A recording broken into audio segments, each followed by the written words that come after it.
हे दोस्तों, मैं चिराग एक और वीडियो के साथ। तो आज हम देख रहे हैं कैपिटल गेन की सेकंड वीडियो। इसमें कवर करेंगे टाइप्स ऑफ कैपिटल एसेट का पार्ट, उसके बाद देखेंगे पीरियड ऑफ होल्डिंग और उसके बाद देखेंगे ट्रांसफर का पार्ट। अब देखिए, आपको पता है कि कैपिटल एसेट दो टाइप की, एक तो शॉर्ट टर्म कैपिटल एसेट और एक long term capital asset. Section 242A short term का है और section 2 subsection 29A long term capital asset का है। शॉर्ट टर्म कैपिटल एसेट का मतलब क्या है? वो कैपिटल एसेट जो कि ट्रांसफर की डेट से पहले आपने 36 महीने या उससे कम पीरियड के लिए होल्ड की हुई है। 36 मंथ या उससे कम पीरियड के लिए होल्ड की है, वो शॉर्ट टर्म है। और अगर उसमें एक दिन ज़्यादा भी जुड़ जाता है, यानी 36 मंथ प्लस 1 डे के लिए होल्ड करते हो, 2 डे के लिए होल्ड करते हो या उससे ज़्यादा पीरियड के लिए होल्ड करते हो, तो वो लॉन्ग टर्म कैपिटल एसेट में आती है और इस पर लॉन्ग टर्म कैपिटल गेन का पार्ट आएगा। ट्रांसफर जैसे ही करोगे और इस पर शॉर्ट टर्म कैपिटल गेन का पार्ट आएगा। ठीक है, सिंपल सा पार्ट है।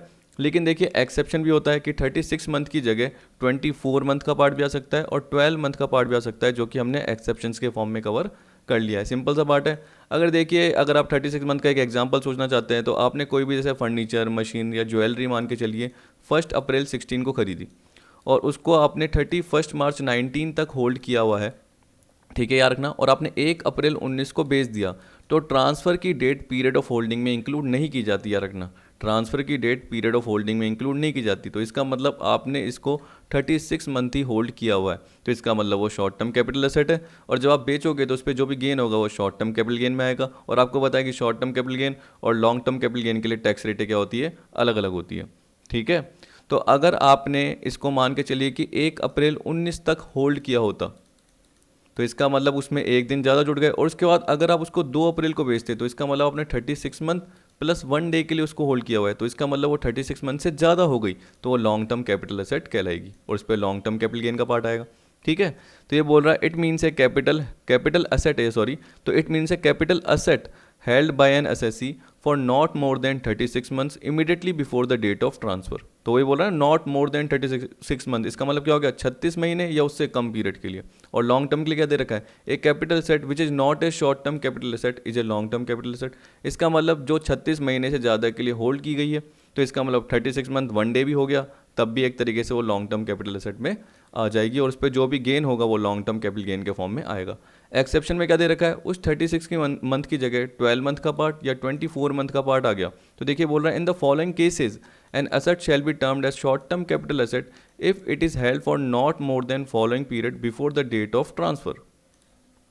तो देखिए, इसमें एसेट्स के नाम दे रखे हैं। ये 12 मंथ का पार्ट है, तो इसमें क्या बोल रहा है कि ट्रांसफर से पहले एसेट को 12 मंथ या उससे कम पीरियड के लिए होल्ड किया हुआ है, तो ये जो एसेट्स हैं ये शॉर्ट टर्म कैपिटल एसेट कहलाएगी। नहीं तो आपको पता है कि 12 महीने और एक दिन हो गए यानी होल्ड किए हुए, या 13 महीने हो गए, 14 महीने हो गए, 15 महीने हो गए, 24 महीने हो गए, 3 साल हो गए, जो भी हो गया, यानी 12 महीने से ज़्यादा हो गए, तो वो लॉन्ग टर्म कैपिटल एसेट की कैटेगरी में आएगी। वैसे ही इन पर्टिकुलर एसेट के लिए दे रखा है 24 मंथ का पार्ट, कि अगर 24 मंथ या उससे कम पीरियड के लिए तो शॉर्ट टर्म कैपिटल एसेट, और 24 मंथ से ज़्यादा एक दिन भी ज़्यादा हो गया तो 25 मंथ हो गए, 26 मंथ हो गए, ठीक है, 48 मंथ हो गए, जो भी बोल रहा है, तो वो पार्ट क्या आएगा? लॉन्ग टर्म कैपिटल एसेट में आ जाएगा। तो यहाँ पे देखिए 12 मंथ के लिए जो दे रखी है एसेट्स, वो क्या दे रखी है? इक्विटी और preferential in A company listed in India, मतलब लिस्टेड इक्विटी और प्रेफरेंशियल की बात कर रहा है। और यहाँ पे जो बात कर रहे हैं वो अनलिस्टेड इक्विटी और प्रेफरेंशियल की बात कर रहा है। तो आपको याद आ जाएगा कि जो लिस्टेड है शेयर मार्केट में एक तरीके से, तो उनके लिए 12 महीने की होल्डिंग है, और जो अपने अनलिस्टेड इक्विटी या प्रेफरेंशियल उनके लिए 24 मंथ की होल्डिंग का पार्ट है। किसके लिए? शॉर्ट टर्म या लॉन्ग टर्म को देखने के लिए, ठीक है, समझने के लिए। फिर बोल रहा है कोई भी security, debentures, government security etcetera listed, तो इसका मतलब इक्विटी प्रेफरेंस के अलावा इसमें लिस्टेड डिवेंचर्स या लिस्टेड जो भी इसके अलावा गवर्नमेंट सिक्योरिटी है वो भी आ गई। ठीक है, और देखिए a unit of an equity oriented fund whether quoted और नॉट। ठीक, तो ये बोल रहा है कि चाहे वो शेयर मार्केट में लिस्टेड है या नहीं है, zero coupon bonds whether quoted और नॉट। जीरो कूपन बॉन्ड आपको पता है, अभी मैं इक्विटी ओरिएंटेड फंड आपको बता दूंगा, क्योंकि देखिए वैसे मैं इसकी मीनिंग कवर करता नीचे है, लेकिन मुझे नहीं लगा कि इतनी इंपॉर्टेंट है या एग्जाम में आपको स्पेसिफिकली पूछेगा, इसलिए मैंने वो हटा दिया। नहीं तो पीडीएफ में क्या होता है, बहुत ज़्यादा पार्ट फालतू का ऐड हो जाता है। फिर भी मैं आपको समझाने के लिए उसका पार्ट आपको बता दूंगा। जीरो कूपन बॉन्ड का मतलब क्या है? कि ऐसे बॉन्ड आपको बताया जिस पे इंटरेस्ट की रेट क्या होती है? जीरो होती है। लेकिन जब भी कंपनी इशू करती है तो वो हैवी डिस्काउंट पे इशू करती है, तभी जाके पब्लिक क्या होती है? खरीदने के लिए अट्रैक्ट होती है। नहीं तो वो खरीदेगी क्यों? सीधी सी बात है। अगर 100 वाली चीज़ आपको 100 में ही मिल रही है और मैच्योरिटी पे आपको 100 रुपये मिलेंगे, या मान लो चलो मैंने 105 में आपको दे दिया, तो आपका फ़ायदा क्या होगा? कुछ भी नहीं होगा। फालतू के लिए अपने 5 साल 10 साल उसको होल्ड किया। तो इसलिए जीरो कूपन बॉन्ड में जनरली कंपनी क्या करती है? हैवी डिस्काउंट देती है कि 100 वाले 70 में इशू कर दिए, तो जब मैच्योरिटी होगी तो आपको 100 रुपीज़ मिलेंगे, तो आपको 30 रुपीज़ पर बॉन्ड का फ़ायदा हो जाएगा। अब आपने कितने बॉन्ड खरीदे हैं या किस हिसाब से आपको दिया है, वो तो क्या होता है कंपनी की पॉलिसीज़, मेमोरेंडम, आर्टिकल जो भी आप पढ़ते हो उनके हिसाब से, सेबी की गाइडलाइंस, रेगुलेशन, उसके अकॉर्डिंग फॉलो करना पड़ता है। अब देखिए units of UTI, unit trust of India की बात कर रहा है, तो उसके जो यूनिट्स बोल रहा है चाहे वो कोटेड है चाहे नहीं है, ये भी इसमें आ जाएंगे। और 24 मंथ में मैंने क्या बताया था आपको कि जो अनलिस्टेड इक्विटी या प्रेफरेंस शेयर है, इसी तरीके से क्या बोल दिया, इमूवेबल प्रॉपर्टी बिंग लैंड और बिल्डिंग और बोथ, तो बोल रहा है चाहे लैंड हो या बिल्डिंग हो या दोनों, लैंड एंड बिल्डिंग बोलते हैं ना, दोनों, तो इमूवेबल प्रॉपर्टी उसके लिए 24 मंथ का पार्ट आ गया। देखिए एग्जाम के लिए इंपॉर्टेंट हो सकता है, क्या पता इससे रिलेटेड आपका पार्ट आ जाए। और बाकी सारी जो भी एसेट देखोगे, आपने कैपिटल एसेट की मीनिंग देखी, तो बाकी सारी एसेट के लिए 36 मंथ का पार्ट है। मेन एक्सेप्शन के पार्ट आपका ये है, ठीक है। अब मैं आपको बता देता हूँ इक्विटी ओरिएंटेड फंड का मतलब क्या है। तो ऐसा फंड जो कि म्यूचुअल फंड की स्कीम के अकॉर्डिंग सेटअप हुआ है, यानी सेक्शन 10 सबसेक्शन 23D के अकॉर्डिंग। फिर देखिए मैं डिटेल में आपको यहाँ पे पार्ट बता ही देता हूँ, इसलिए मैंने कवर ही नहीं करा, एक मिनट।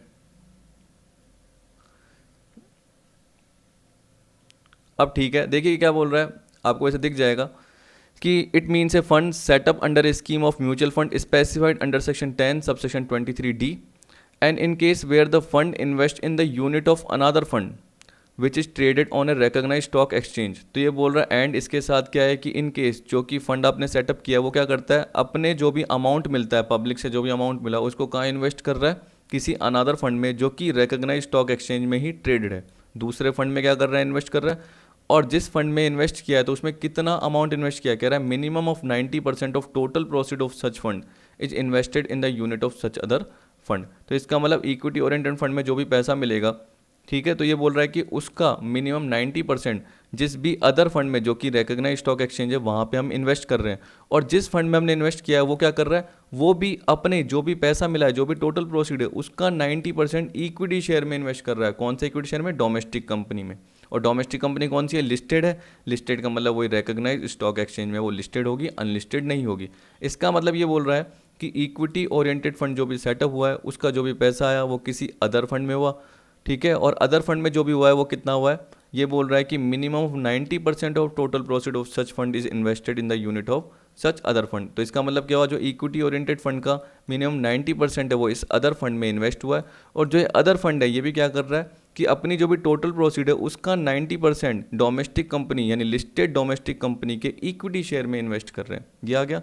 और किसी और केस में क्या बोल रहा है, minimum of 65% of total proceed of such fund, यानी इक्विटी ओरिएंटेड फंड का बाकी अदर केसेस में टोटल प्रोसीड का जो भी 65% है वो किस में इन्वेस्ट किया जा रहा है, डोमेस्टिक कंपनी के इक्विटी शेयर में इन्वेस्ट किया जा रहा है। और डोमेस्टिक कंपनी कौन सी है, लिस्टेड है, जो कि रिकॉग्नाइज्ड स्टॉक एक्सचेंज में दे रखी है। तो बस आपको इतना ही पार्ट कवर करना है, ज़्यादा डिटेल में नहीं जाना, क्योंकि देखिए एग्जाम से रिलेटेड इतना इंपॉर्टेंट नहीं है। तो आप ऐसे बोल सकते हो कि ऐसा फंड जो कि म्यूचुअल फंड के अकॉर्डिंग क्या है, सेटअप है। और एक तरीके से जिसमें मोस्टली क्या बोला जा रहा है कि आप इंडियन कंपनी के जो भी लिस्टेड कंपनी है उसके इक्विटी शेयर क्या करो, इसके थ्रू परचेज करो, यानी इस अमाउंट का यूज़ उसके लिए किया जा रहा है, इसलिए इसको इक्विटी ओरिएंटेड फंड बोला जा रहा है। अब देखिए यहाँ पे आपको पता है कि शॉर्ट टर्म कैपिटल गेन जब भी अराइज होगा तो किसकी वजह से होगा, शॉर्ट टर्म कैपिटल एसेट को ट्रांसफर करने की वजह से। वैसे ही लॉन्ग टर्म कैपिटल गेन जो राइज होगा वो किसकी वजह से होगा, लॉन्ग टर्म कैपिटल एसेट को ट्रांसफर करने की वजह से। सिंपल सा पार्ट है। लेकिन जब आपने क्या करा, डेप्रिसिएशन वाला पार्ट देखा, तो उसमें आपको पता है कि अगर नेगेटिव अमाउंट चले जाता है, पॉजिटिव आता है तो अच्छी बात होती है और ब्लॉक में एसेट होनी चाहिए तो डेप्रिसिएशन चार्ज हो जाता है। लेकिन ब्लॉक में एसेट सारी खत्म, ठीक है, आपने ये पढ़ा था, और नेगेटिव अमाउंट आ गया, तो इसका मतलब क्या है, शॉर्ट टर्म आपका किसका पार्ट आएगा, कैपिटल गेन का पार्ट आ जाता है। तो ये बोल रहा है however any gain on transfer of an asset on which depreciation is allowed as per WDV method under section 32 subsection 1.2 shall be taxable as short term capital gain irrespective of their period of holding. तो चाहे आपने उसको क्या कर रखा हो, 4 साल भी होल्ड किया और उसके बाद बेच दिया, लेकिन ब्लॉक ऑफ असेट्स बची ही नहीं, और आपको पता है कि जो अमाउंट है वो ज़्यादा आ गया। चलो ब्लॉक ऑफ असेट्स अगर मैं क्या बोलता हूँ कि एक तरीके से बची भी हुई है, ब्लॉक ऑफ असेट्स बची भी हुई है, लेकिन तब भी आपकी सेल वैल्यू ज़्यादा है, तो जो भी आपका डिफरेंस का पार्ट आएगा वो शॉर्ट टर्म कैपिटल गेन ही आएगा। जैसे मैंने बताया था ना, ओपनिंग WDV उसके साथ क्या करते हैं, प्लस परचेज करते हैं ब्लॉक में। तो जैसे अमाउंट मान के चलिए टोटल मिला के 2 लाख आया, और आपने कोई एसेट सेल कर दी और उसको बेचा कितने में, 250 में, चाहे ब्लॉक में एसेट पड़ी भी हुई है, लेकिन यहाँ पे अमाउंट तो क्या हो गया आपका, ज़्यादा आ गया। तो जैसे 2 लाख में से 250 लेस करोगे, जो 50,000 है वो आपका कैपिटल गेन कहलाएगा। तो क्या कहलाएगा, शॉर्ट टर्म कैपिटल गेन कहलाएगा। लेकिन अगर मान के चलिए कि ब्लॉक में एसेट बची ही नहीं, तो शॉर्ट टर्म कैपिटल गेन भी हो सकता है और शॉर्ट टर्म कैपिटल लॉस भी हो सकता है, ये आपको पता था, ठीक है। अब देखिए पीरियड ऑफ होल्डिंग है, जिसमें मैंने आपको बताया कि ट्रांसफ़र की डेट इंक्लूड नहीं की जाएगी, ये याद रख लेना कि जिस दिन आपने बेचा, जैसे मैंने अभी आपको एग्जांपल बताया कि 1 अप्रैल 16 से लेके 31 मार्च 19 तक आपने एसेट को होल्ड किया और आपने 1 अप्रैल 19 को बेच दिया, तो आपको ये लेने की ज़रूरत नहीं है। तो इसका मतलब आपने उसको 36 मंथ ही होल्ड किया है, तो ये शॉर्ट टर्म कैपिटल एसेट कहलाएगी, ना कि लॉन्ग टर्म। ये मत सोचना कि आपने उसको 3 साल प्लस 1 दिन होल्ड किया है, ऐसा नहीं है, यानी 36 महीने प्लस 1 दिन, ऐसे नहीं है। आपने उसको 1 अप्रैल 16 से 31 मार्च 19 को ही होल्ड किया है, क्योंकि अगले दिन जब बेचोगे तो ट्रांसफ़र की डेट नहीं ली जाएगी, ठीक है।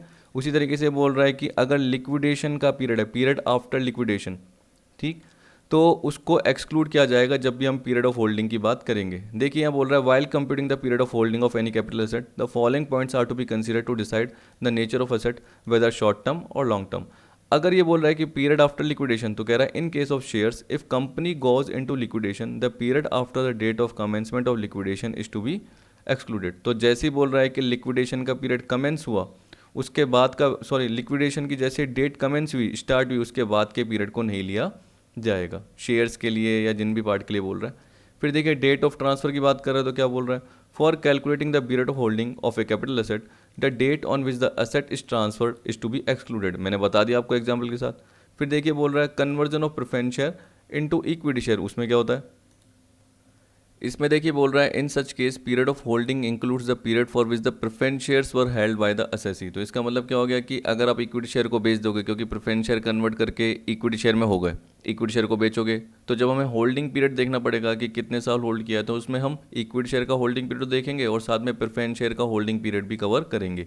और इसके अलावा जैसे हम बोलते हैं ना कॉस्ट, जब मैं आपको कॉस्ट बताऊंगा तो इक्विटी शेयर की कॉस्ट क्या मानी जाएगी, क्योंकि बेचा तो उसको ज़्यादा में बेचा होगा या कम में, जैसे भी बेचा होगा वो तो सेल कंसिडरेशन का पार्ट होगा, लेकिन उसकी कॉस्ट क्या होगी कि इक्विटी शेयर की cost cost of preference share होगी। प्रेफरेंस शेयर की जो भी कॉस्ट होगी वो इक्विटी शेयर की कॉस्ट कहलाएगी, ठीक है। Cost of preference share will be treated as cost of equity share, ऐसे बोला जाता है। Similarly period of holding of units in the consolidated plan of scheme of mutual fund includes the period for which units in a consolidated plan of a mutual fund scheme were held by the assessee. तो यहाँ पे भी यही बोल रखा है, तो इतनी ज़्यादा इंपॉर्टेंट नहीं है वैसे एग्जाम के लिए। मेन आपको पीरियड ऑफ होल्डिंग यानी ये डेट ऑफ ट्रांसफ़र का पार्ट आपको ध्यान रखना था, ठीक। अब देखिए प्रोविजन इलस्ट्रेटेड है, ये इतना खास नहीं है, क्योंकि देखिए जैसे ज्वेलरी का पार्ट दे रखा है, तो आपको पता है कि ज्वेलरी का पार्ट एक्सेप्शन वाले केस में नहीं आता, तो इसमें 36 मंथ का पार्ट देखा जाएगा। लिस्टेड शेयर के लिए मैंने आपको 12 महीने का पीरियड बताया। Shares in Y private limited तो आपको पता है कि वो अनलिस्टेड है, ठीक, क्योंकि आपको पता है कि मैंने लिस्टेड शेयर की बात की थी, जबकि ये प्राइवेट लिमिटेड की बात कर रहा है तो ये लिस्टेड होती ही नहीं है, तो मोर देन 24 मंथ का पार्ट आएगा। अब इसमें पीरियड देखोगे आप फर्स्ट जुलाई 15 से लेकर 7 मार्च 20, तो आपको पता है कि 36 मंथ से ज़्यादा हो गए तो लॉन्ग टर्म कैपिटल एसेट हो गई। यहाँ पे बोल रहा है 7 जुलाई 17 से 15 अप्रैल 19, तो अराउंड 12 मंथ से ज़्यादा हो गए तो लॉन्ग टर्म कैपिटल एसेट हो गई। जैसे इस पार्ट में क्या हो गया, शॉर्ट टर्म कैपिटल एसेट हो गई, क्योंकि यूनिट्स ऑफ यूटीआई की बात कर रहा है, और यूनिट्स ऑफ यूटीआई हमने यहाँ पे देखे थे, इस वाले पार्ट में देखिए ये रहे। तो इस तरीके से देख लीजिए कि 12 महीने या उससे कम पीरियड के लिए तो शॉर्ट टर्म कैपिटल एसेट हो गई। तो जैसे ही आप क्या करोगे, पीरियड को कवर करोगे, तो आप देख सकते हो 15/5/19 से लेके 1 जनवरी 20, तो अराउंड कितने हो रहे हैं आप देख सकते हो। तो देखिए 7 से 8 महीने का पार्ट आ रहा है, इसमें क्या आ रहा है 7 से 8 महीने का, कैलकुलेट करके देख लेना, 7 महीने समथिंग कुछ डेज आएंगे, तो आपको होता है कि 12 महीने से कम है तो शॉर्ट टर्म कैपिटल एसेट होगा। जनरली ये दे रखा है और क्या, तो एक बार ये एग्जांपल देख लेना, आपको समझ में आ जाएंगे, और ऊपर से एक्सेप्शन के पार्ट से कवर कर लेना अगर आपको कुछ दिक्कत हो रही है।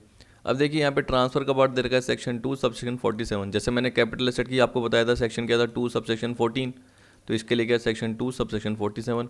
अब देखिए इसमें क्या बोला, transfer in relation to capital asset includes sale, exchange and relinquishment of the assets. Relinquishment मतलब क्या होता है, सरेंडर करना या त्यागना होता है एक तरीके से, तो उसका पूरा पार्ट नीचे अलग से कवर कर रखा है। जैसे हम बोलते हैं ना कि शेयर्स का सरेंडर कर दिया आपने, अगर है ना इंटरनल रिकंस्ट्रक्शन का पार्ट देखा होगा, रीऑर्गेनाइजेशन, जहाँ पे कंपनी को क्या हो रहा है, लॉसेस हो रहे होते हैं, तो वो क्या करती है, एक तो इंटरनल रिकंस्ट्रक्शन देखती है और एक एक्सटर्नल रिकंस्ट्रक्शन।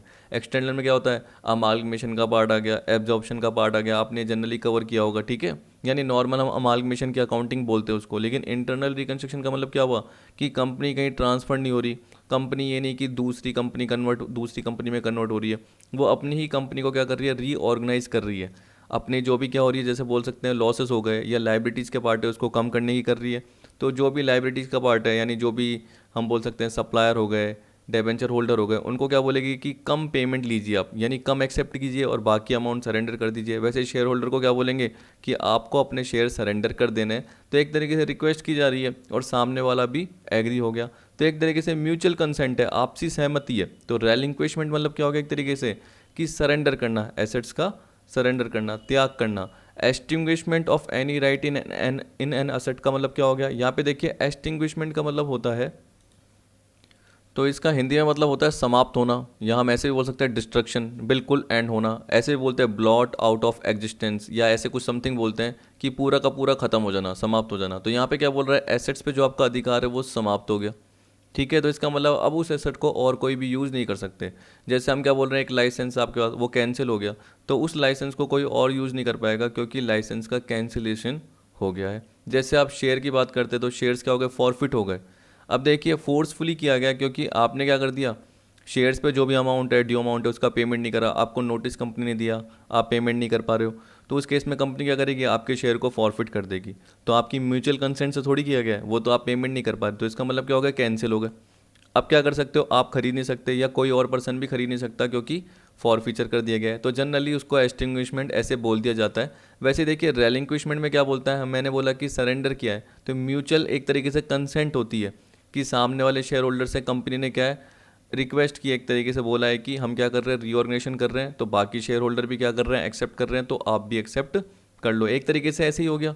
ठीक, तो रेलिंक्विशमेंट में हम क्या बोलते हैं कि एसेट्स अभी भी रहती है, लेकिन यहाँ पे क्या है, जैसे अधिकार समाप्त हो जाते हैं तो वो एसेट का भी यूज नहीं रहता और वो एसेट भी क्या हो जाती है, खत्म हो जाती है। तो एक एक करके कवर कर लेंगे। वैसे देखिए इसके बाद देखोगे compulsory acquisition of an asset under any law, ये मैंने बताया था कि कोई भी गवर्नमेंट का रोड प्रोजेक्ट आ रहा है, या जैसे मान के चलिए कि गवर्नमेंट को ट्रेन की लाइंस बिछानी है, उसमें बीच में आपका क्या आ रहा है, घर आ रहा है उस जगह, या आपके गांव का एरिया आ रहा है, खेत का एरिया आ रहा है, तो गवर्नमेंट ने क्या कर दिया, आपको कंपलसरी एक्विजिशन, यानी गवर्नमेंट ने कंपलसरी एक्वायर किया और आपको कंपनसेशन दे दिया।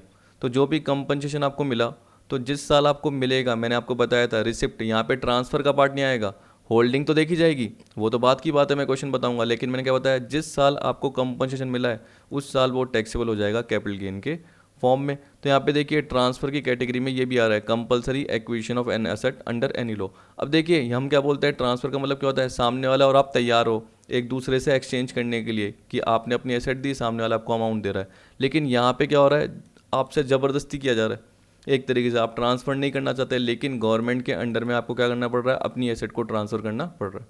ठीक है, तो आप अपनी इच्छा से नहीं कर रहे हो, लेकिन गवर्नमेंट के एक तरीके से प्रेशर में आके आपको करना ही पड़ रहा है, क्योंकि किसी भी लॉ में एक तरीके से बोला गया है कि अगर बीच में क्या होगी, गवर्नमेंट के रोड प्रोजेक्ट के बीच में आपकी प्रॉपर्टी आ गई, तो गवर्नमेंट क्या करेगी, आपकी प्रॉपर्टी ले लेगी और आपको इसके बदले में कंपनसेशन दे देगी। जनरली ऐसा पार्ट होता है। D, conversion of asset into stock in trade by the owner, ये आ गया, नीचे आ जाएगा अलग से, इसका देखिए पार्ट बाद में आएगा जब मैं एग्जांपल कवर कराऊंगा। Any transaction of immovable property under section 53A of the transfer of property act 1882, any transaction which has the effect of transferring or enabling the enjoyment of any immovable property. इसके मैंने आगे नीचे detail में part cover किए हैं। जी point में बोल रहा है मैच्योरिटी और redemption of A zero coupon bond. अब देखिए टैक्स पॉइंट में क्या बोल रखा है, अबोव डेफिनेशन इज इंडिकेटिव, मतलब एक ये सूचक है, सजेस्टिव है, एग्जॉस्टिव नहीं है। इसका मतलब क्या है, ये पूरी की पूरी नहीं है, ख़त्म नहीं होती, इसमें और चीज़ें भी इंक्लूड हो सकती है। तो इसका मतलब इनकम टैक्स ने रास्ते को रोका नहीं है कि बस इतना ही ट्रांसफ़र का पार्ट होगा।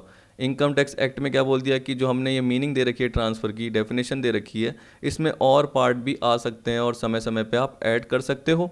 इसी तरीके से क्या है कि इंटरप्रिटेशन कुछ भी ली जा सकती है, इसका मतलब इसमें और चीज़ें भी ऐड हो सकती है। Above definition is applicable only in relation to capital asset and not otherwise, तो सिर्फ ये कैपिटल गेन के कैपिटल एसेट से रिलेटेड है और किसी से रिलेटेड नहीं है।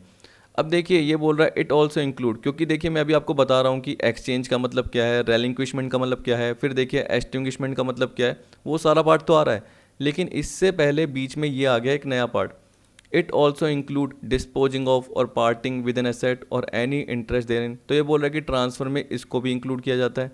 क्योंकि देखिए क्या था कि अगर आप ये पूरा पार्ट पढ़ोगे आपको समझ में नहीं आएगा, लेकिन एक केस बता देता हूँ जिसके थ्रू आपको समझ में आ जाएगा।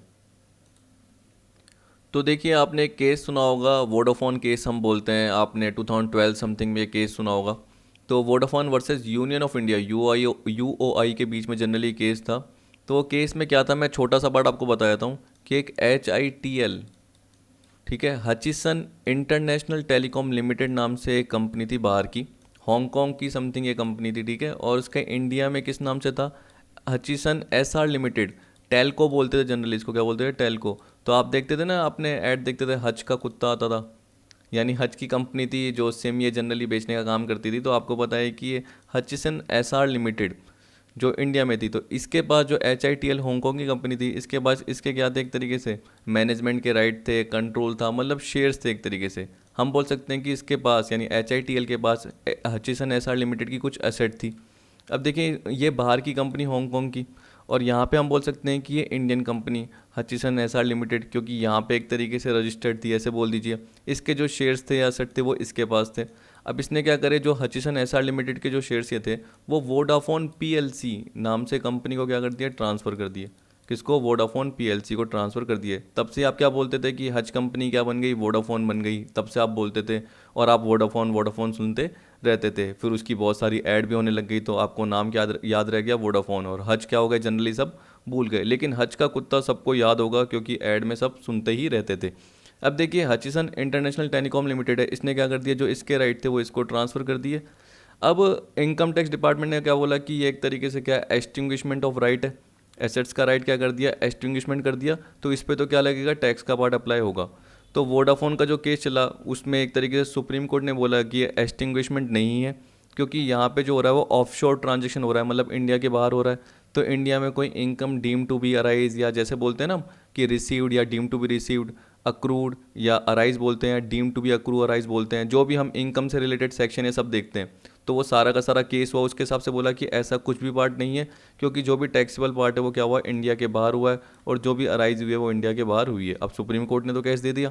अब इनकम टैक्स डिपार्टमेंट ने क्या कर दिया, इसको नलीफाई करने के लिए 1962 से ही, जिसे बोलते हैं रेट्रोस्पेक्टिव इफेक्ट से, ये चीज़ लेके आ गया। इसका मतलब ये तो केस जीत गए वोडाफोन, लेकिन बाद में कोई केस ना करे तो उसके लिए क्या कर दिया, प्रोविजन ही चेंज कर दिया, और ये प्रोविजन लेके आ गए, जिसमें क्या बोल दिया कि अगर ये पर्टिकुलर केस ऐसा हो जाता है तो इसको ट्रांसफ़र माना जाएगा। तो पहले ट्रांसफ़र नहीं था जब सुप्रीम कोर्ट ने डिसीजन दिया, लेकिन उसके बाद क्या करके आए, ये प्रोविज़न ऐड कर लिया इन्होंने। देखिए इनकम टैक्स डिपार्टमेंट यही करता है, जिसमें क्या होता है वो हार जाता है केस, तो उसमें क्या करता है, उसके लिए वो प्रोविज़न ऐड कर देता है। या तो वो क्या करेगा कि आगे से ही चालू करेगा प्रोविजन को, या क्या करेगा, रेट्रोस्पेक्टिव इफेक्ट से चालू करेगा। तो इसमें क्या कर दिया, रेट्रोस्पेक्टिव इफेक्ट से चालू कर दिया। तो मैंने तो शॉर्ट में बता दिया, अगर आपको पूरा पार्ट देखना है तो यूट्यूब पे वीडियोस भी हैं इसकी।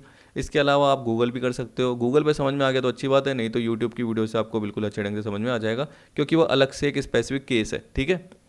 It also includes disposing of or parting with an asset or any interest therein or creating any interest in any asset in any manner whatsoever। देखिए अब क्या बोल रहा है कि आप अपनी assets पे क्या कर रहे हो, डिस्पोज कर रहे हो और पार्ट कर रहे हो, या कोई इंटरेस्ट को क्या कर रहे हो, जो उस पर इंटरेस्ट है एसेट पे, उसको डिस्पोज कर रहे हो। अब डिस्पोज का मतलब क्या है, आप क्या कर रहे हो, कैंसिल कर रहे हो, ऐसे बोल सकते हैं ना, या आप किसी को क्या कर रहे हो, दे रहे हो, तो वो पार्ट तो आएगा ही आएगा। लेकिन इसके साथ देखिए क्या बोल दिया, creating any interest in any asset in any manner whatsoever. सामने वाला यानी वोडाफोन ने खरीदा तो उसका इंटरेस्ट क्रिएट हुआ, क्योंकि उसने क्या करा, अब जो कंट्रोल पहले HITL के पास था अब वो वोडाफोन के पास चले गया। अब वोडाफोन क्या कर रहा है, वो सारे पार्ट को संभाल रहा था, किसको, HEL को, हचिसन एसआर लिमिटेड को, जो इंडिया में थी। तो जो मैनेजमेंट का राइट इसके पास था वो किसके पास चले गया, वोडाफोन के पास चले गया। तो कोई इंटरेस्ट क्रिएट हो रहा है डायरेक्टली और इनडायरेक्टली, एब्सोल्युटली और कंडीशनली, वॉलंटरली और इनवॉलंटरली, कैसे भी क्रिएट हो रहा है, चाहे वो डायरेक्टली हो, इनडायरेक्टली हो, चाहे वो पूरे रूप में हो, चाहे वो किसी कंडीशन के पार्ट में हो, चाहे वो अपनी इच्छा से हो या इच्छा से ना हो, by way of an agreement whether entered into in India और आउटसाइड इंडिया। देखिए आ गया, इंडिया के बाहर भी हो, ये भी कर दिया, जोड़ दिया, और otherwise notwithstanding that such transfer of right has been characterise as being effected और डिपेंडेंट अपॉन और flowing from the transfer of shares or share of a company registered or incorporated outside India. तो ये बोलेगा कि इसमें ये ध्यान नहीं रखा जाएगा कि जो भी पर्टिकुलर राइट का ट्रांसफ़र हुआ है वो कैसे हुआ है, एज बीइंग इफेक्टेड और डिपेंडेंट अपॉन और flowing from the transfer of share.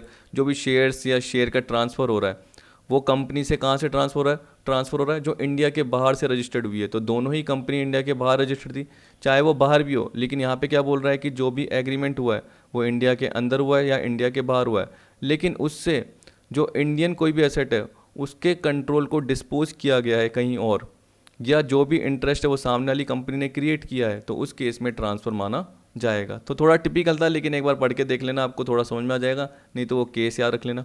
अब देखिए एक्सचेंज, अगर आप क्या करते हो, ऊपर मीनिंग का पार्ट देखते हो ट्रांसफ़र में, तो ट्रांसफर में देखिए क्या बोल रहा है, सेल भी बोल रखा है, एक्सचेंज भी बोल रखा है और रेलिंक्विशमेंट भी बोल रखा है। तो सेल तो आपको पता है कि आपने क्या कर दिया, अपनी ज्वेलरी बेच दी, फर्नीचर बेच दिया, मशीनरी बेच दी और उसके बदले में क्या मिल गया, कंसिडरेशन अमाउंट मिल गया।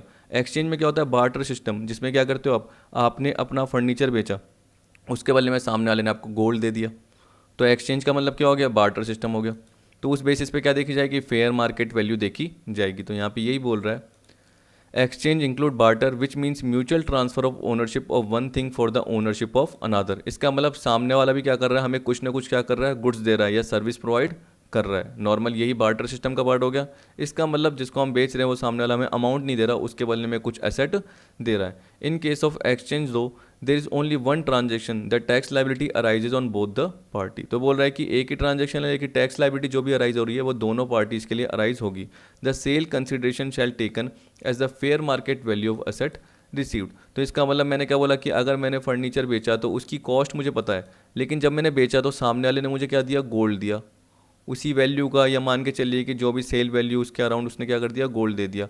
तो सेल वैल्यू क्या होगी, तो गोल्ड की जो भी, यानी जो भी बेचा है, सॉरी फर्नीचर जो भी बेचा है उसके बदले में गोल्ड मिला, तो जो भी मिला है उसकी जो भी फेयर मार्केट वैल्यू है वो आ जाएगी। तो बोल रहा है the sale consideration shall be taken as the fair market value asset received, क्योंकि हमें गोल्ड मिला है तो गोल्ड की फेयर मार्केट वैल्यू आ जाएगी, जो कि क्या कहलाएगी, सेल वैल्यू कहलाएगी। और फर्नीचर की कॉस्ट तो हमें पता ही है, वो लेस कर देंगे। अब देखिए इंडेक्सेशन का पार्ट कब आएगा, जब लॉन्ग टर्म का पार्ट है, और अगर शॉर्ट टर्म का पार्ट है तो इंडेक्सेशन का पार्ट नहीं आएगा, सीधी सी बात। फिर देखिए क्या बोल रहा है, रेलिंक्विशमेंट ऑफ द एसेट। पहली लाइन में था आपको बताया सेल, एक्सचेंज और रेलिंक्विशमेंट ऑफ एसेट की बात कर रहा है, तो मैंने क्या बताया उसमें सरेंडर बोलते हैं। तो देखिए बोल रहा है रेलिंक्विश का मतलब क्या है, आप गूगल पे सर्च करेंगे तो ये लिखाएगा to withdraw from, to abandon, abandon मतलब क्या होता है, छोड़ देना, विदड्रॉ फ्रॉम मतलब किसी चीज़ से हट जाना, टू गिव अप एनीथिंग और एनी राइट, किसी राइट को छोड़ देना, उसको गिव अप कर देना। टू सीज टू होल्ड, आप उसको होल्ड नहीं कर पा रहे हो क्योंकि एक तरीके से आप सामने वाले ने रिक्वेस्ट किया आपसे और आपने उसको क्या कर दिया, सरेंडर कर दिया।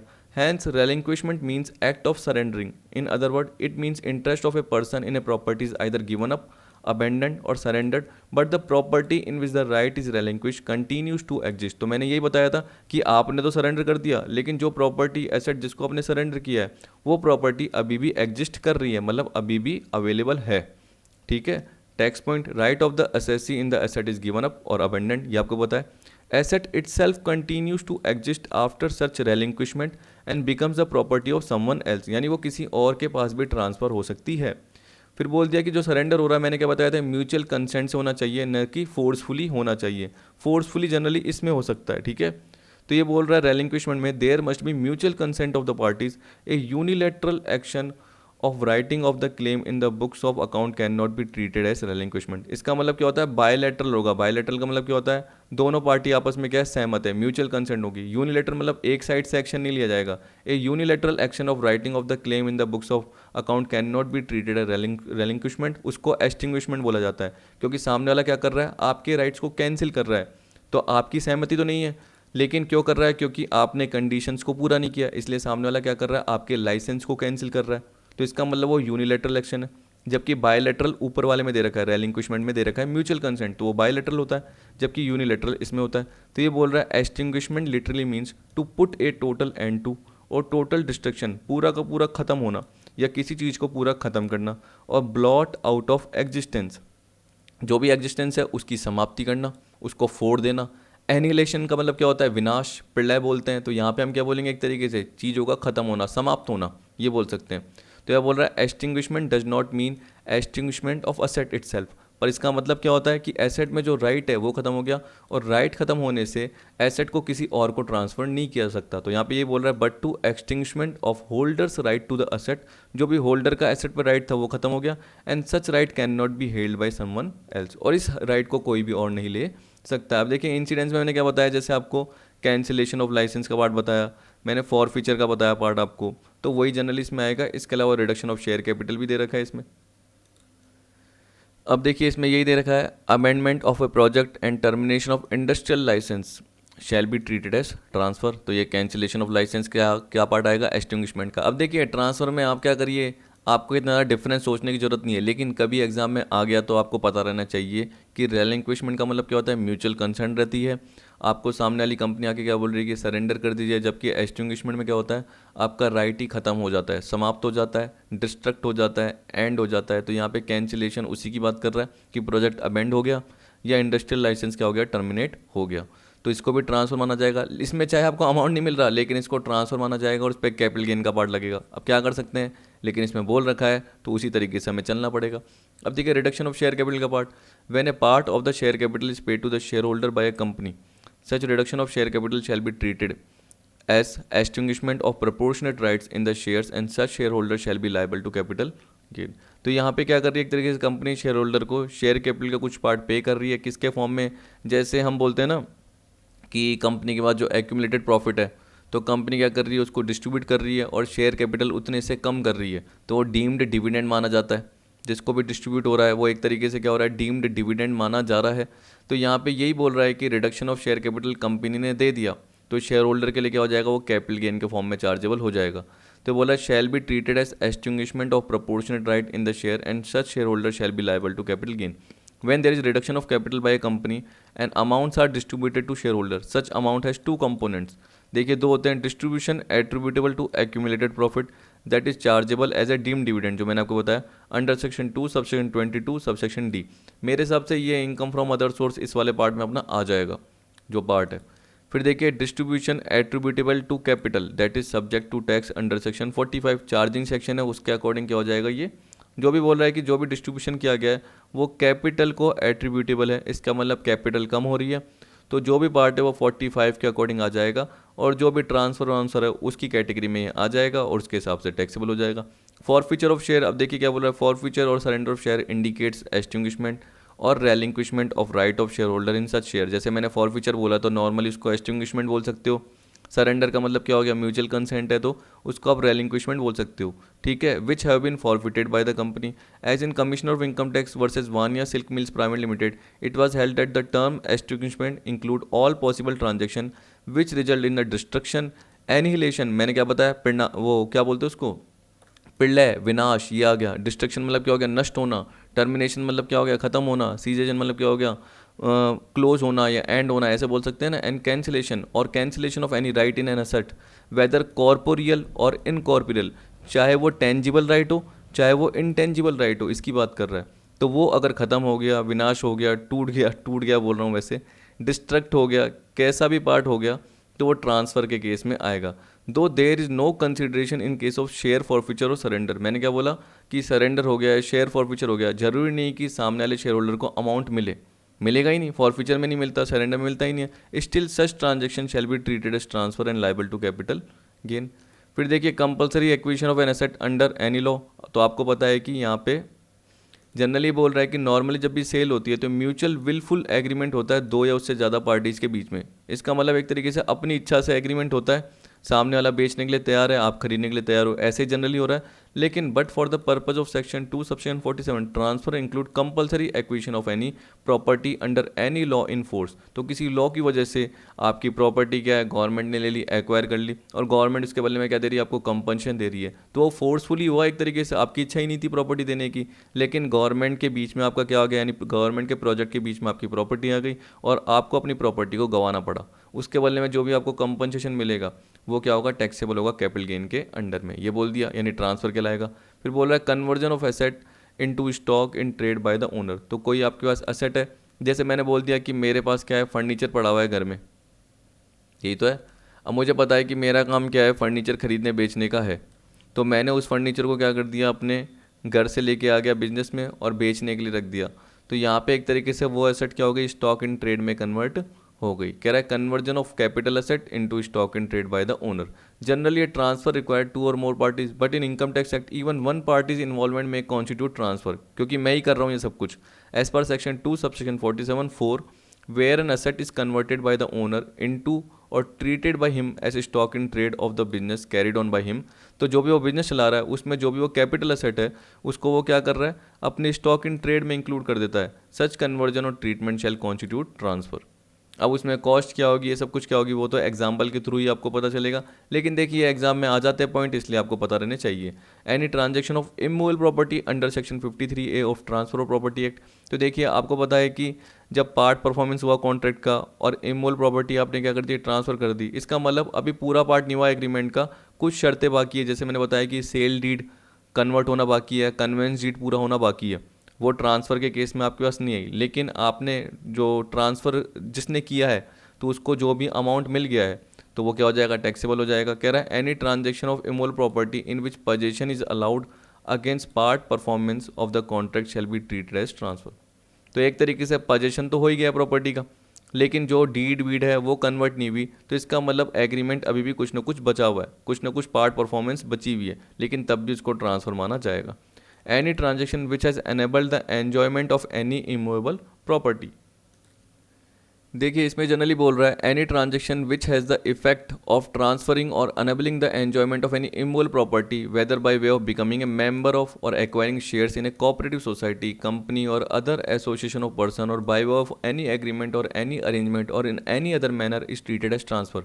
देखिए सिंपल सोचिए कि एक कोऑपरेटिव सोसाइटी है, उसके आप मेंबर बन गए, अब आपको वो कोऑपरेटिव सोसाइटी से क्या मिली, कोई प्रॉपर्टी मिली, यानी बिल्डिंग मिली या बिल्डिंग का कोई पार्ट मिला, तो इसका मतलब क्या है कि उसके लीगल ओनर आप ही कहलाएंगे। जब उस प्रॉपर्टी को आप ट्रांसफ़र करते हो तो जो भी गेन होगा वो कैपिटल गेन के फॉर्म में टैक्सेबल होगा, क्योंकि इसको ट्रांसफ़र माना जा रहा है। तो आपको पता है कि कैपिटल गेन के लिए कंडीशन क्या है, कैपिटल एसेट होनी चाहिए। तो आपकी प्रॉपर्टी है तो आपको पता है वो कैपिटल एसेट है, उसको आप ट्रांसफ़र कर रहे हो, ट्रांसफ़र करने पे आपको सेल वैल्यू मिल रही है।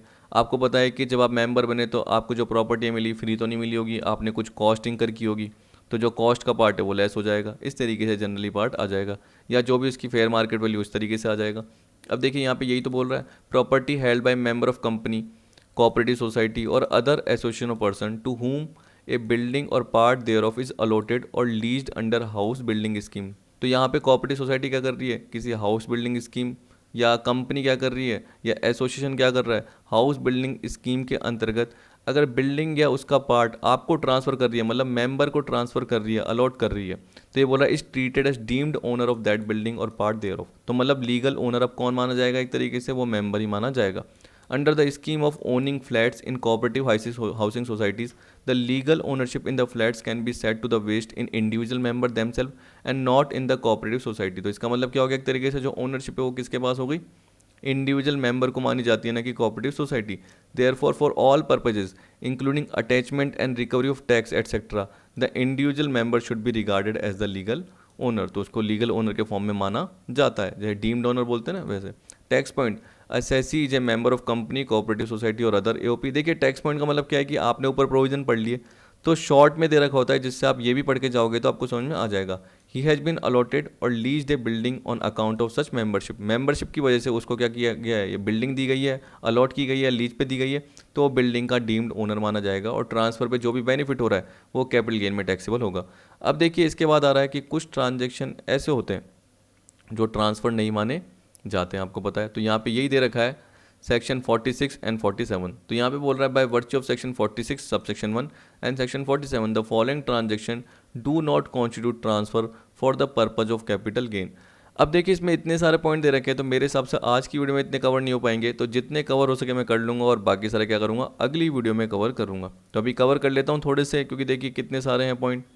लास्ट 47 आपका है, ये बहुत सारे भैया, 47 आपका है, इसको बोलते हैं इसको हम बोलते हैं 19, क्या बोलते हैं, तो ये 47 सबसेक्शन 19 तक पॉइंट है, और 19 के अंदर भी बीच में ए बी ये जोड़ दिया होगा, तो इस तरीके से आपके 25 26 जो भी पॉइंट है इसमें कवर कर रखें, ठीक है, या क्या पता 30 भी हो। तो देखिए इतने सारे पॉइंट होते हैं, तो हमें क्या करना पड़ता है, ज़रूरी नहीं कि सेक्शन का पार्ट याद रखना पड़े, क्योंकि एग्जाम में मेरे हिसाब से लिस्ट 1 लिस्ट 2 जनरली ऐसा इसके केस में नहीं आएगा, क्योंकि ये टिपिकल हो जाता है थोड़ा सा। तो आपको नॉर्मली क्या पूछ सकता है, इनके पॉइंट पूछ सकता है कि कौन सा ट्रांसफ़र है कौन सा नहीं है। तो देखिए ट्रांजेक्शन में दे रखा है 46 सबसेक्शन 1 में, ये ट्रांसफ़र नहीं है जो भी हम पढ़ रहे हैं, याद रखना है जितने भी हम पढ़ेंगे। Any distribution of capital asset in the event of liquidation by a company to share holder shall not be treated as transfer in the hand of company. तो यहाँ पे क्या बोल दिया, जैसे ही कंपनी का लिक्विडेशन हुआ तो शेयर होल्डर को जो भी कैपिटल एसेट का डिस्ट्रीब्यूशन किया जा रहा है तो वो कंपनी के हैंड में ट्रांसफ़र नहीं माना जाएगा। दूसरा, any distribution of capital asset on the total or partial partition of an HUF. वही जैसे कर्ता ने क्या कर दिया, अपनी प्रॉपर्टी का ट्रांसफ़र वो पार्टीशन कर दिया, और आपको पता है कि जो उनके बेटे हैं, सन है, जैसे 3 मेंबर हैं, 3 बेटे हैं, तो तीनों मेंबर के हिस्से में जो भी पार्ट आया तो वो ट्रांसफ़र नहीं माना जाएगा एचयूएफ के बिहाफ पे। Any distribution of capital asset on the total or partial partition of an HUF, ये भी नहीं माना जा रहा। 47 third, any transfer of a capital asset under a gift or will or an irrevocable trust. तो देखिए अभी तो आप नॉर्मल देख रहे हैं, बट आगे जैसे क्या होगा कि आप इनकम फ्रॉम अदर सोर्स में गिफ्ट इसका थोड़ा पार्ट कवर करेंगे, तब आपको पता चल जाएगा। इसी पर्टिकुलर पार्ट में आगे भी कवर करेंगे, तो आपको थोड़े थोड़े पॉइंट पता चलते जाएंगे। अभी आप नॉर्मल सोचिए कि ये पार्ट दे रखा है जिसमें क्या बोल रखा है, गिफ्ट, विल या इररिवोकेबल, मतलब अखंडनीय ट्रस्ट, ऐसी ट्रस्ट जिसको रिवोक नहीं किया जा सकता, जिसको एक तरीके से तोड़ा नहीं जा सकता, तो वो इररिवोकेबल की बात कर रहा है। तो उसके अंडर में कोई कैपिटल एसेट ट्रांसफ़र की है। विल में जैसे वसीयत में क्या बोलते हैं कि प्रॉपर्टी ट्रांसफ़र कर दी, जैसे फादर ने अपने बेटे को कर दी, तो वो ट्रांसफ़र नहीं माना जाता। Exception, gifts of share acquired through employ stock option plan shall be treated as transfer. इसका मतलब क्या होता है कि एक आपने एम्प्लॉय स्टॉक ऑप्शन प्लान देखा होगा कि एम्प्लॉयर क्या करता है, अपने एम्प्लॉयज़ को, उन्हें पता है कि एम्प्लॉयज़ को टिकाए रखना है, तो एम्प्लॉयज़ को क्या करेगा, वो स्टॉक ऑप्शन प्लान दे देगा कि आपके पास क्या है, 2 साल का पीरियड है, वेस्टिंग पीरियड है, एक्सरसाइज पीरियड है, आप आराम से इसको क्या कर सकते हो, शेयर्स को ले सकते हो, और मैं मार्केट वैल्यू से क्या दे रहा हूँ, कम पे दे रहा हूँ। यानी मार्केट वैल्यू चल रही है 500 रुपीज़, और मैं आपको, या जैसे उसकी फेस वैल्यू कितनी है, 100 रुपीज़ है, और मार्केट वैल्यू कितनी है, 500 है, मैं आपको दे रहा हूँ कितने में, 240 में दे रहा हूँ, मार्केट वैल्यू चल रही है 500। अब 2 साल में उस ऑप्शन को आप ले सकते हो। जिन्होंने भी इस ऑप्शन को लिया हुआ है या जिनके पास ये ऑप्शन है एक तरीके से, उन्होंने क्या कर दिया, इस पर्टिकुलर जो भी प्लान को, एम्प्लॉय स्टॉक ऑप्शन प्लान के अंदर जो शेयर खरीदे थे जिन एम्प्लॉयज़ ने, उन्होंने किसी और एम्प्लॉय को ये ट्रांसफ़र कर दिए, गिफ्ट कर दिए। क्या कर दिए, गिफ्ट कर दिए। देखिए बोला gift of share acquired through ESOP, यानी पहले एम्प्लॉयज़ ने खरीदे हुए थे शेयर, फिर किन्हीं और एम्प्लॉयज़ को क्या कर दिए, गिफ्ट कर दिए, तो वो क्या माना जाएगा, ट्रांसफ़र माना जाएगा। ठीक है, क्या माना जाएगा, ट्रांसफ़र माना जाएगा। और ये भी याद रखना, जिन एम्प्लॉय ने गिफ्ट किया है उन एम्प्लॉय के लिए टैक्सेबल होगा, कैपिटल गेन का पार्ट बनेगा। अब देखिए आप बोलोगे सर सेल वैल्यू कैसे होगी, क्योंकि ये तो फ्री में दिया गिफ्ट में, तो आप सोचिए कि उस वक्त जो फेयर मार्केट वैल्यू चल रही होगी शेयर्स की, जब ट्रांसफ़र की, यानी जब गिफ्ट के फॉर्म में दिए, तो एम्प्लॉय के लिए वो सेल वैल्यू हो जाएगी। कॉस्ट क्या होगी, जब अलॉट किया होगा एम्प्लॉय को शेयर्स, किसने, एम्प्लॉयर ने, तो एम्प्लॉय के लिए कॉस्ट क्या होगी कि जब भी अलॉट किया होगा एम्प्लॉय ने उतनी कॉस्ट पे शेयर्स खरीदे होंगे। और फेयर मार्केट वैल्यू कब होगी, जब एम्प्लॉय ने किसी और एम्प्लॉय को गिफ्ट कर दिए होंगे, तो जिसने गिफ्ट किए, जिसने गिफ्ट में दिया है, उसके लिए टैक्सेबल होगा, तो उसके लिए फेयर मार्केट वैल्यू क्या होगी, जिस वक्त उसने ट्रांसफ़र किया उस वक्त शेयर की फेयर मार्केट वैल्यू क्या चल रही। ठीक है, कि अगर उसको मार्केट में बेचते, शेयर्स को बेचते, तो क्या वैल्यू होती।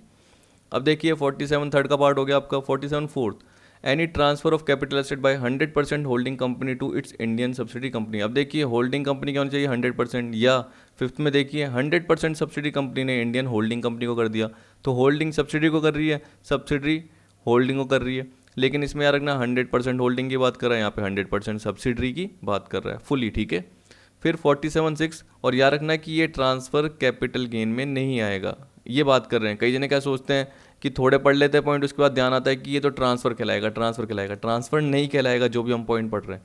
वैसे ही देखिए बोल रहा है एनी ट्रांसफ़र इन ए, एक minute, any transfer in a scheme of amalgamation of a capital asset by the amalgamating company to the amalgamated company if amalgamated company is an Indian company। अब देखिए टैक्स पॉइंट में क्या बोल रहा है, transfer जो भी हुआ है वो अमालगमेशन की स्कीम में हुआ है, और जो ट्रांसफ़र ही है वो क्या होनी चाहिए, इंडियन कंपनी होनी चाहिए। इसका मतलब जैसे मैंने आपको बताया हुआ है कि एक ए कंपनी है, वो किस में मिल गई, बी कंपनी में जाके मिल गई, तो आपको पता है कि ये अमालगमेटिंग कंपनी है और ये अमालगमेटेड कंपनी है।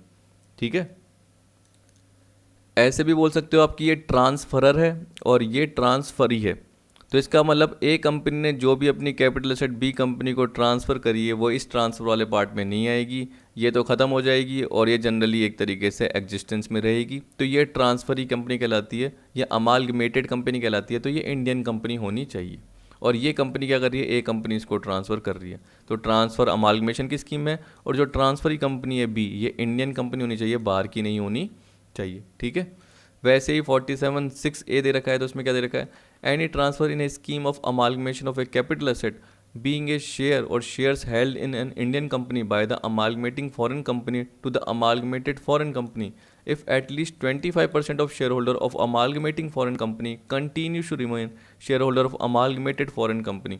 देखिए अगर आप है ना पॉइंट पढ़ेंगे तो यहाँ पे क्या बोल रहा है कि स्कीम ऑफ अमालगमेशन में कैपिटल एसेट, जिसमें कैपिटल एसेट क्या है, शेयर या shares held in an Indian company by amalgamating foreign company to amalgamated foreign company. इसका मतलब क्या है, कोई जैसे मान के चलिए एक्स लिमिटेड है यूएसए की, ठीक है, उसने वाई लिमिटेड जो यूएसए की है क्योंकि बाहर की कंपनी है, तो अमालगमेटिंग फॉरेन कंपनी और ये अमालगमेटेड फॉरेन कंपनी की बात कर रहा है। तो जब भी अमालगमेशन हुआ और एक्स यूएसए की कंपनी वाई यूएसए की कंपनी में मिल गई, तो ये अमालगमेटिंग फॉरेन कंपनी और ये अमालगमेटेड फॉरेन कंपनी, ये हो गया। अब एक्स यूएसए की कंपनी के पास इंडियन किसी कंपनी के शेयर थे और वो शेयर किसके पास चले गए, वाई के पास चले गए, समझ गए। एक्स यूएसए की कंपनी थी, उसके पास इंडियन किसी कंपनी के शेयर थे, तो जो शेयर थे वो वाई कंपनी के पास चले गए, ये बोल रहा है। पर ये बोल रहा है कि इफ़ कंडीशन क्या है कि at least 25% of the share holder of amalgamating foreign company यानी एक्स यूएसए कंपनी के continue to remain share holder of the amalgamated foreign company, ठीक है, and such transfer does not attract tax on capital gain in the country in which the amalgamating companies incorporated. और बोल रहा है कि इस transfer से उस कंट्री में कैपिटल गेन नहीं हुआ हो जिसमें अमालगमेटिंग कंपनी इनकॉर्पोरेट हुई है, यानी एक्स कहाँ हुई है, यूएसए में हुई है। मान के चलिए कि एक्स यूएसए ने वाई ऑस्ट्रेलिया नाम से कंपनी थी, ठीक है, ऑस्ट्रेलिया यानी कंट्री में कंपनी थी, उसको ट्रांसफर वो मर्ज हो गई एक तरीके से, एक्स कंपनी किसमें, वाई में हो गई, यानी अमालगमेशन का पार्ट हो गया। तो ये अमालगमेटिंग और ये अमालगमेटेड है। एक्स के पास इंडियन किसी कंपनी के शेयर थे, तो ये भी इसमें चलेगा एक तरीके से। फिर उसके बाद ये दो कंडीशन देख लेना, यही बोल रहा है। तो यहाँ पे यही बोल रहा है कि एटलीस्ट जो इसके 25% शेयर होल्डर है अमालगमेटिंग के, वो अमालगमेटेड में चले गए हो। और दूसरा क्या बोल रहा है कि इस कंपनी की कंट्री है, यानी यूएसए की कंट्री में, यूएसए कंट्री में इस कंपनी पे टैक्स का पार्ट अप्लाई नहीं हो। ये बोला such transfer does not attract tax on capital gain in the country in which the amalgamating companies incorporated.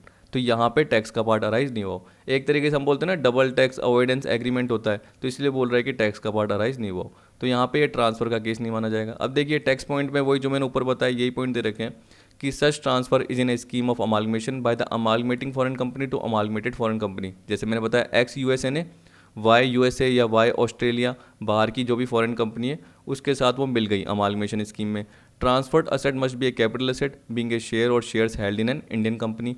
जो भी अमालगमेटिंग कंपनी थी एक्स कंपनी, उसके पास इंडियन कंपनी के शेयर थे। At least 25% of the share holder of amalgamating foreign company continue remain share holder of amalgamated foreign company, ये भी बताया। Such transfer does not attract tax on capital gain in the country in which the amalgamating companies incorporated. तो वहाँ पे generally exemption का part था अगर ऐसा ट्रांसफर होता है किसमें, एक्स यूएसए वाली कंपनी में, मतलब अमालगमेटिंग जो मिल रही है, जो किस में मिल रही है, वाई कंपनी में मिल रही है, ठीक। तो ये पॉइंट आ गया। इस तरीके से सिंपल पॉइंट है। फिर देखिए क्या बोल रहा है, 47(6) और 47(6) भी दे रखा है। Any transfer of a capital asset by a banking company to a banking institution in a scheme of amalgamation of such banking company which such banking institution sanction and brought into force by central government under section 45 subsection 7 of banking regulation act 1949। तो यहाँ पे क्या बोल रहा है, banking company ने अपनी कोई कैपिटल एसेट बैंकिंग इंस्टीट्यूशन को ट्रांसफर कर दी, किसकी स्कीम में, अमालगमेशन की स्कीम में। किसकी स्कीम में, अमालगमेशन। बेचने के पॉइंट ऑफ व्यू से नहीं है। अमालगमेशन का मतलब क्या हो गया कि बैंकिंग कंपनी कन्वर्ट हो गई किसमें, बैंकिंग इंस्टीट्यूशन में कन्वर्ट हो गई, ठीक। तो उस केस में जो भी कैपिटल एसेट ट्रांसफर हुई है वो ट्रांसफर नहीं मानी जाएगी। अब देखिए दे रखा है 47(6)(a)(b) any transfer in a scheme of amalgamation, इसमें भी ये दे रखा है, of a capital asset being a share of foreign company. अब देखिए क्या बोल रहा है, जो कैपिटल एसेट है उसमें शेयर किसके हैं, फॉरेन कंपनी के हैं। Refer to the in explanation 5 of section 9 subsection 1.1 which derives directly or indirectly it value substantially from the share or shares of an Indian company. अब देखिए बोल रहा है कि जो फॉरेन कंपनी के पास शेयर्स हैं उसमें से जो वैल्यू ड्राइव हो रही है या तो वो इंडियन कंपनी के शेयर से हो रही है, चाहे वो डायरेक्टली हो चाहे इनडायरेक्टली हो।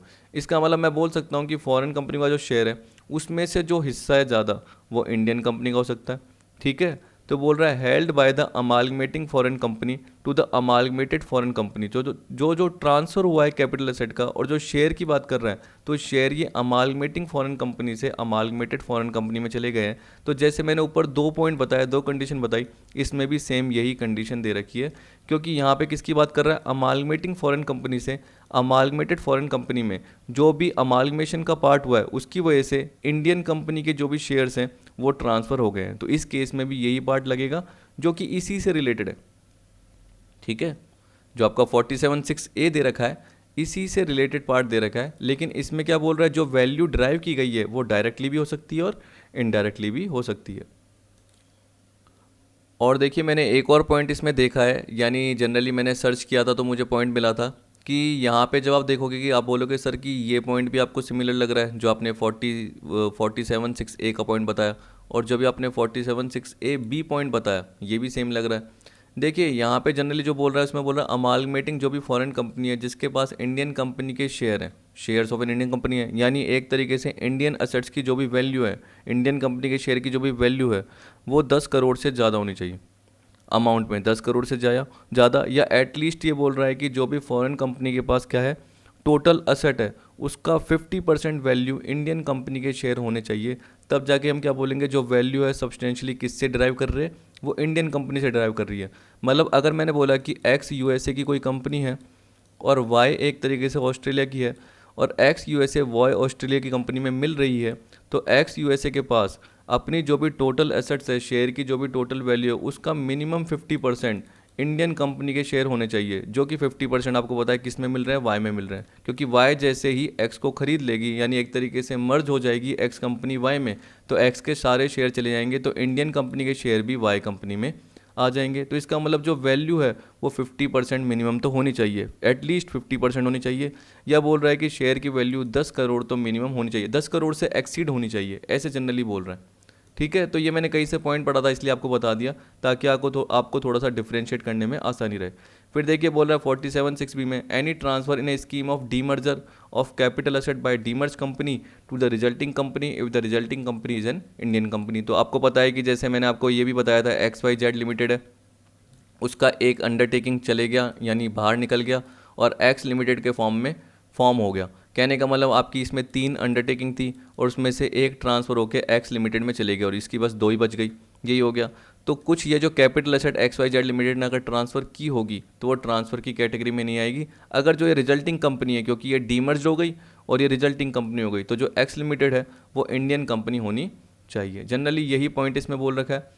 वैसे ही देखिए कि आगे जितने भी देखोगे अगर आप 25% से मैच करके देखोगे, मतलब पीछे वाले पार्ट से मैच करके देखोगे अमालगमेशन वाले से, सेम ही दिखेंगे जैसे अभी हमने डीमर्ज का पार्ट देखा। अब देखिए अगर मैं आपको ये लास्ट पॉइंट बताऊं, ये लास्ट है, इसके बाद क्या करेंगे अगली वीडियो में बाकी पार्ट कवर करेंगे। तो देखिए 47(6)(c) में क्या बोल रहा है, any transfer in a scheme of demerger of a capital asset being a share or shares held in an Indian company by demerge foreign company to resulting foreign company. तो जैसे आपने अमालगमेशन में देखा कि अमालगमेटिंग फॉरेन कंपनी है, यहाँ पे हम किसकी बात कर रहे हैं, डीमर्ज फॉरेन कंपनी से रिजल्टिंग फॉरेन कंपनी की बात कर रहे हैं।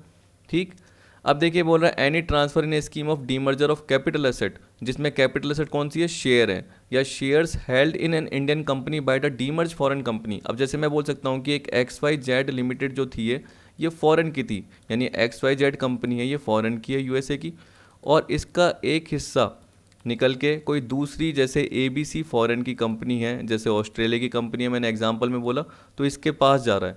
तो ये डीमर्ज कंपनी है और रिजल्टिंग कंपनी है। इस डीमर्ज कंपनी के पास इंडियन कंपनी के शेयर थे जो कि कैपिटल एसेट के फॉर्म में होते हैं। तो उस केस में क्या बोल रहा है कि इसको ट्रांसफ़र नहीं माना जाएगा, क्योंकि जो इंडियन कंपनी के शेयर इसमें जा रहे हैं। लेकिन ट्रांसफ़र कब नहीं माना जाएगा, अगर share holders holding not less than 3/4 in the value of share of the demerged foreign company continue to remain shareholder of the resulting foreign company। इसका मतलब क्या हुआ, जैसे हमने उसमें अमालगमेशन में 25% देखे थे मिनिमम, यहाँ पे कितना है, नॉट लेस देन 3/4 मतलब 75%। तो डीमर्ज कंपनी के जो 75% शेयर होल्डर है वो रिजल्टिंग कंपनी के शेयर होल्डर बन गए। ठीक है, फिर दूसरा वही point, such transfer does not attract tax on capital gain in the country in which the demerge foreign companies incorporate. अब मैंने XYZ कंपनी की आपका एग्जांपल बताया था, तो वो किस में थी, USA में इनकॉर्पोरेटेड थी। इस ट्रांसफ़र के थ्रू इस XYZ को कैपिटल गेन यानी एक तरीके से कैपिटल गेन का टैक्स का पार्ट इसकी कंट्री में अप्लाई नहीं हुआ। तो बोल रहा है such transfer does not attract tax on capital gain in the country in which the demerge foreign companies incorporated. अब देखिए टैक्स पॉइंट में यही बोल रखा है, such transfer in a scheme of demerger by the demerge foreign company to resulting foreign company. Transferred asset must be a capital asset being a share or shares held in an Indian company. Shareholders holding not less than 75%, मैंने बोला आपको, in value of the shares of the demerged foreign company continue to remain shareholder of the resulting foreign company। मतलब इसके उसमें चले गए। Normal ऐसे ही सोचिए कि पहले कोई कंपनी थी जो डीमर्ज थी, उसमें से कोई एक हिस्सा निकल के रिजल्टिंग कंपनी के फॉर्म में कन्वर्ट हो गया, तो रिजल्टिंग कंपनी का जो भी कैपिटल एसेट आई है वो कब ट्रांसफ़र नहीं मानी जाएगी, अगर ये सारी कंडीशन पूरी हो रही है, जिसमें एक कंडीशन ये भी है कि इसके जो 75% शेयर हैं वो इसमें ट्रांसफ़र हो जाने चाहिए। ठीक है, एट लीस्ट कहना नॉट लेस देन, तो मिनिमम 75%, मैक्सिमम तो पूरे 100% भी हो सकते हैं, सीधी सी बात। Such transfer does not attract tax on capital gain in the country, यानी इस कंट्री की बात कर रहा है, in which the demerge foreign companies incorporated, जिसमें डीमर्ज फॉरेन कंपनी इनकॉर्पोरेट हुई है तो उसको कैपिटल गेन पे टैक्स का पार्ट अप्लाई नहीं होता उसकी कंट्री में, तो तब जाके हम क्या बोलेंगे, इस पे ट्रांसफ़र का पार्ट अप्लाई नहीं हो रहा। ठीक, अब देखिए 47(6) CA से आगे स्टार्ट करेंगे और इस तरीके से आपका जो पार्ट है वो ख़त्म हो जाएगा। अराउंड इसके 3-4 पेज हैं, बाकी जो बचे हुए हैं वो भी ख़त्म हो जाएंगे। उसके बाद देखेंगे हम ये कंप्यूटेशन ऑफ कैपिटल गेन का पार्ट, जिसके लिए फॉर्मेट दे रखा है। उसके बाद सेल कंसिडरेशन में क्या क्या आता है, एक्सपेंस ऑन ट्रांसफ़र का मतलब क्या होता है, cost of acquisition, index cost of acquisition, cost of improvement, index cost of improvement, इसके अलावा इसके इलस्ट्रेशन का पार्ट है। तो मेरे हिसाब से ये भी पार्ट क्या होगा, आपकी अगली वीडियो में कवर हो ही जाएगा। तो आई होप आपको आज की वीडियो पसंद आई होगी। वीडियो देखने के लिए थैंक यू।